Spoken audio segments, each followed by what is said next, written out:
Hello folks, my name is Richard. I am Dr. Rod's chiropractic assistant here at Health Plus Cottonwood, and today I want to focus on our neurological studies. Now we perform these on every single patient that walks through our door, and today I want to touch on why it's so important that we use this innovative system and what it's telling us when it comes to seeing how well your nervous system is functioning. Okay, so the scan that we're going to focus on today is our EMG scan. I am joined today by Dr. Rod, and he's going to go ahead and explain to us a little bit more in detail about what this scan is measuring and what it's telling us when it comes to the muscle activity going on throughout your spine. Here we've got three vertebrae from the lower part of your spine. These little bumps right here are the ones that go down the middle of your back that you can feel. Now, what holds the bones in place is paired muscles on either side of the spine, and they attach to these spinous processes here is what they're called. They attach right there. And if the vertebra is in place in proper alignment, the muscles will be working equally and within normal limits.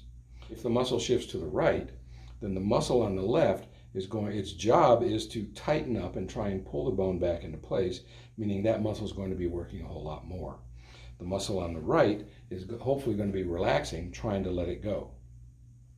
If the vertebra happens to shift forward, both of those muscles may be working equally, but they're going to be working more than normal trying to get the bone back into place. Now, in either case, if we can figure out a way to measure that muscle activity, that'll give us a whole lot of information. And guess what we've got? We've got a way to measure that muscle activity, and that's what the EMG does.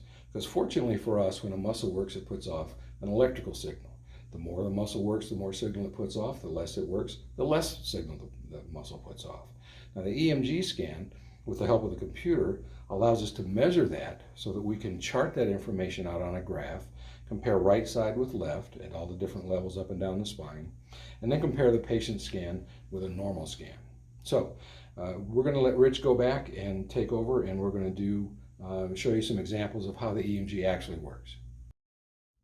So Doc, what I'm going to have you do is place your arm here on the table, palm face up, okay? Now what I'm going to do is I'm going to use this contact to measure the muscle activity in his arm.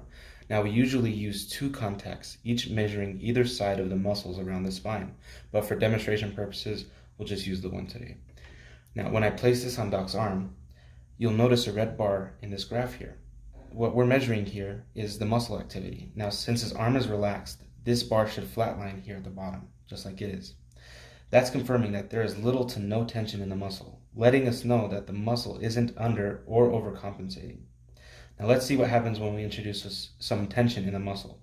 Doc, go ahead and clench that fist for me. As you can see, that red bar jumps up and down because the muscle is working more than it usually would. Now in a chronic situation, the muscle will stay in a position where it is working without effect. Doc, now go ahead and squeeze and hold that tension in your fist. Now the red bar is level, but it's no longer here at the bottom like it was when the muscle was relaxed, telling us that it is overcompensating with little to no effect. Now, everything that the doc just did is called voluntary muscle tension, meaning that he had complete control over the tension in his arm.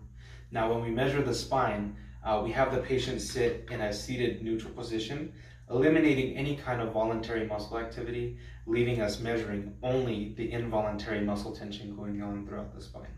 Now, all of this is vital to understanding how your nervous system is functioning.